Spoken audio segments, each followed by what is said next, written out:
اگر با زانوی صاف دستت به زمین نمیرسه احتمالاً کوتاهی همسترینگ داری. کوتاهی همسترینگ باعث میشه تاثیر منفی در ایستادن و راه رفتنت بذاره. دامنه حرکتی کمر و لگن رو کمتر میکنه، افزایش آسیب رو به همراه داره. برای اینکه این مشکل رو رفع کنی این چند تا تمرین رو هر روز انجام بده. پاتو روی سکو بذار، انگشتای پاتو به سمت ساق پات بکش و اندازه 5 تا تنفس روی حرکتت مکس داشته باش. کنار دیوار بشین، از یه بند یا کش استفاده کن، بنداز توی سینه پات و پات رو به سمت خودت بکش. یادت باشه کمرتو باید صاف نگه داری. 10 ثانیه مکس و یکی پا رو انجام بده. تو وضعیت خوابیده قرار بگیر. دستت رو پشت زانوت حلقه کن.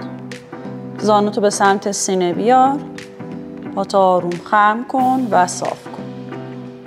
لیدی دیوار بیس، دستاتو به دیوار تکیه بده. پای پشتی زانو صاف. پاشنه پا رو فشار بده و بلندش کن. 10 تا تکرار برای هر پا با مکس 3 ثانیه.